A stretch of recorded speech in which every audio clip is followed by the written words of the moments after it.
Hello friends, নমস্কার। আশা করছি আপনারা সবাই ভালো আছেন, সুস্থ আছেন।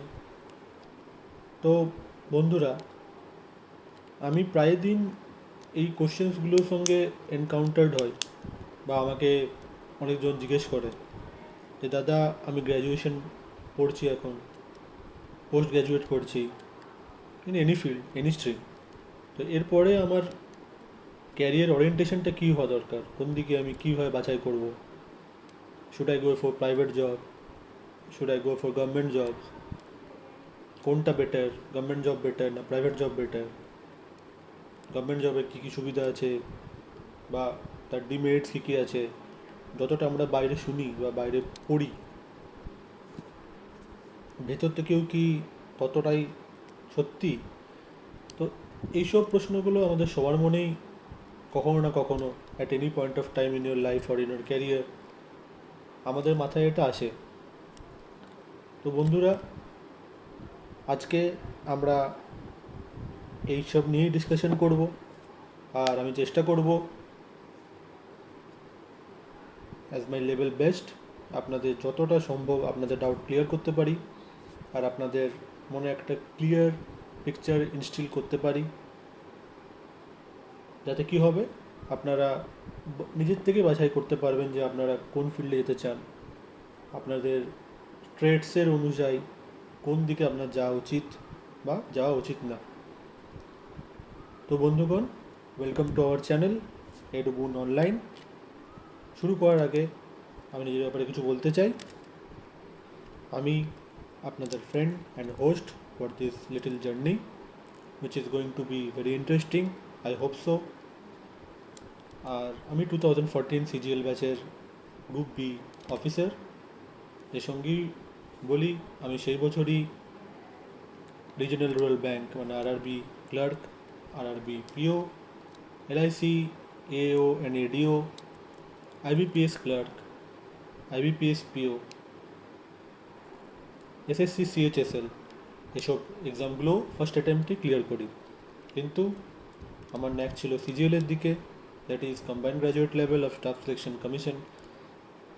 তাই জন্যে আমি ওটাতেই ফোকাস ছিলাম, আর গ্র্যাজুয়ালি আমি ভালো র্যাঙ্ক করি, আর এখন আমি একটা ভালো ডিপার্টমেন্টে একটা রেসপেক্টেবল জব করি। তো বন্ধুগণ, আমি চাইবো আপনারাও আপনাদের ড্রিম ফুলফিল করুন আর এগিয়ে যান, আর গড়ে তুলুক এক সোনার বাংলা ওয়ান্স অ্যাগেন। তো আমি একটা ছোট্ট লাইন ডিসাইড করতে চাই। Honourable late Bharat Ratna, one of the best this country has seen, one of the best this whole world has seen, doctor APJ Abdul Kalam. উনি বলেছিলেন, you have to dream before your dreams can come true. Yes, you have to dream bigger, and eventually you have to make that a realistic effort. Okay, so without further ado, let's move.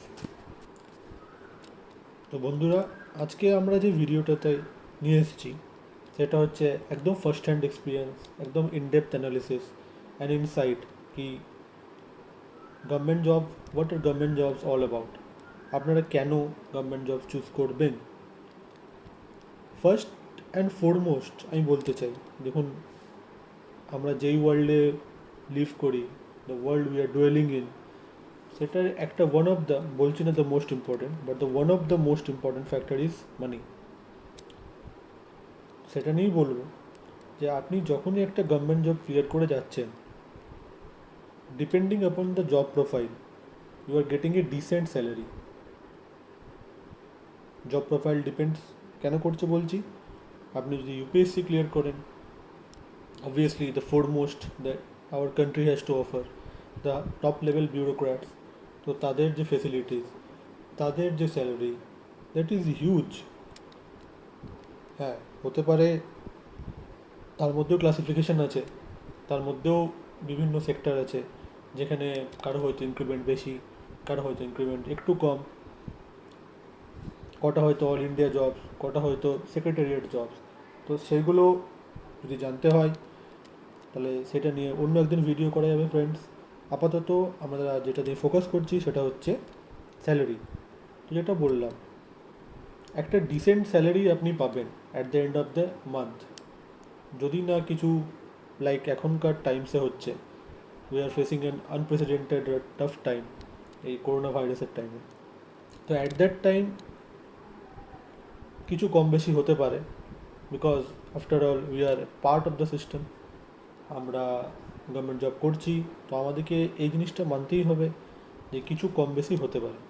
But again you will be getting a good salary, and mark my word, again depending upon your job profile you are getting a good salary. Second point আমরা যেটা বলতে চাই, এখন almost every government exam যেগুলো আপনি দিচ্ছেন government job পাওয়ার জন্য, that is a sort of competitive exam, competitiveness খুবই কম, রাদার আমি বলবো নেই বললেই চলে। যেটা শুধু একটা ওয়াক ইন ইন্টারভিউ হচ্ছে, আপনাকে নিয়ে নিচ্ছে, সেরকম হয় না। You have to clear at least tier 1 tier 2 interview and tier 3 tier 4 descriptive essay writing, letter writing, etcetera etcetera. তো এটাতে কী হচ্ছে, আপনি যখন এতগুলো হার্ডেল পার করে যাচ্ছেন, সেটা স্টেট লেভেল হোক বা সেন্ট্রাল লেভেলে হোক, তো আপনি যখন এতগুলো পার করে যাচ্ছেন, এতগুলো হার্ডেল, এতগুলো অ্যাচিভমেন্ট বলবো আমি, হার্ডেল বলবো না, অ্যাচিভমেন্ট, যখনই আপনি স্টেপিং স্টোন একটা, যখনই আপনি এগুলো ক্লিয়ার করে যাচ্ছেন, তখনই কী হচ্ছে, আপনি যখন জয়েন করছেন তখন you will be having a sense of accomplishment, যে এরপরে যাই আসুক আমার ক্যারিয়ারে, তো সব কিছু সহজভাবে করে নিতে পারবো। এটা আমার সাথেও হয়েছে, তাদের আমাদের সবার সাথে হয়েছে।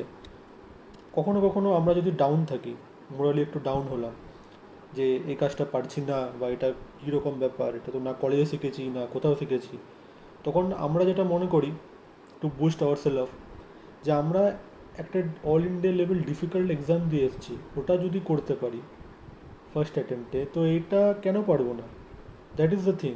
তো আপনি যখন এগুলো ক্লিয়ার করে আসবেন, আপনার মধ্যে একটা সেলফ কনফিডেন্স চলে আসবে, you will be having a sense of accomplishment. It is very good for nurturing and nourishment of your personal traits and of course for your career.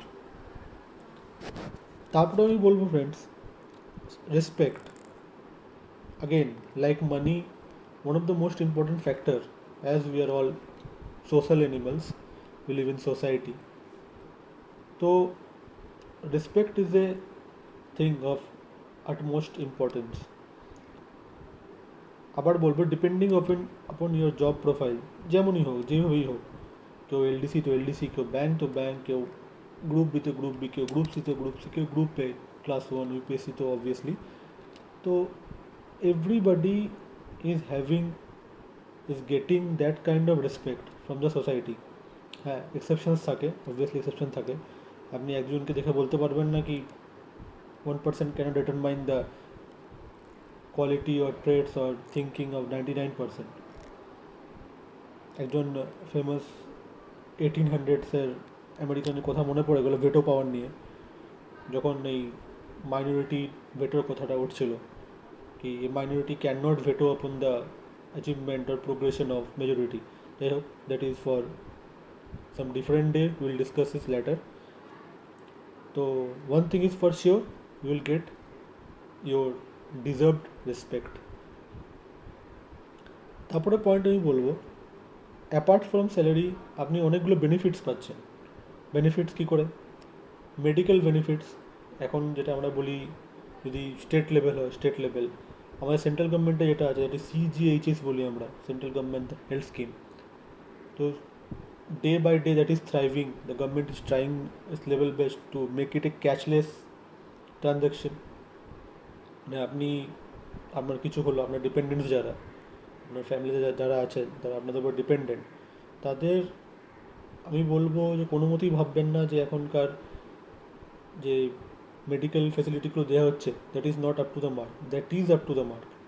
খুব ভালো ফ্যাসিলিটি দেওয়া হচ্ছে, আর যত দিন যাবে আপনার ফ্যাসিলিটি আরও বেশি দেওয়া হবে। এর সাথে আছে এলটিসি, লিভ ট্রাভেল কনসেশন। আপনি কোথাও ঘুরতে যেতে পারেন, সেটা গভর্নমেন্ট আপনাকে স্পন্সর করবে। স্পন্সর মানে আপনাকে ফার্স্ট হ্যান্ডে দেবে না, but you have to claim.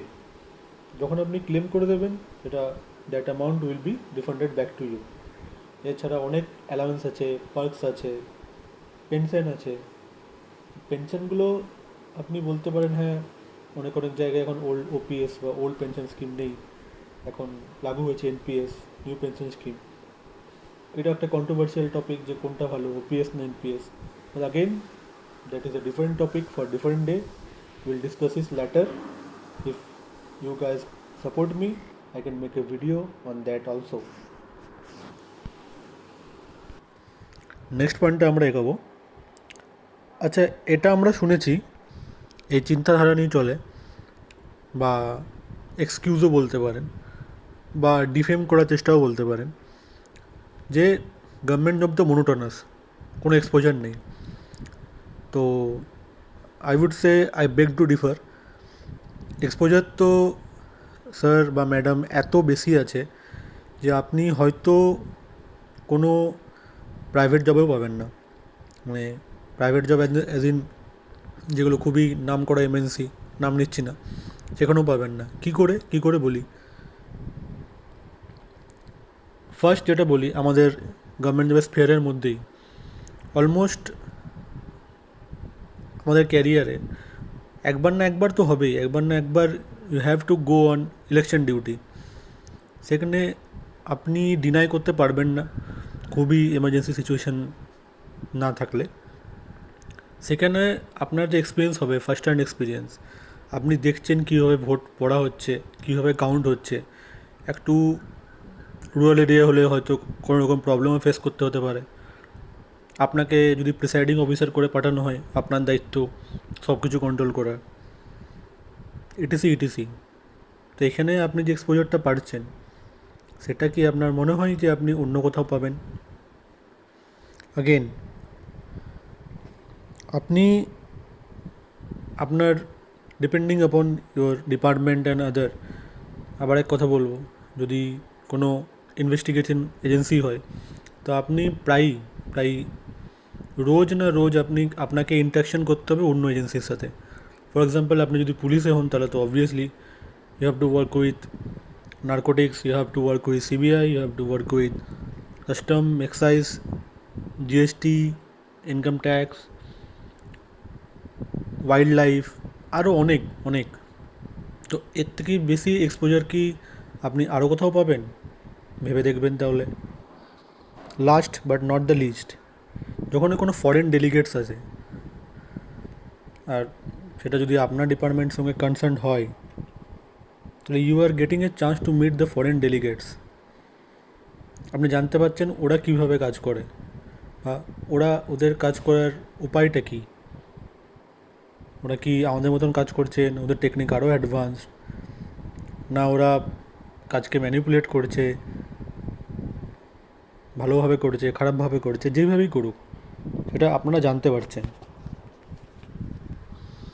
R video শেষ করার আগে আমি এটাই বলবো, আমার মতে লাস্ট পয়েন্ট, যদিও পয়েন্ট তো অনেক আছে, পজিটিভ পয়েন্টের শেষ নেই, তাও আমি বলবো আপনার একটু এফার্ট, একটু conscious effort, it can bring happiness two many faces.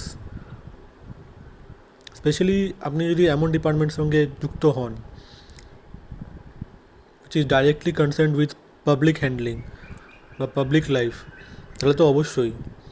আর যদি নাও হন ডাইরেক্টলি, তাহলে all government jobs are at least indirectly connected with all the people of India.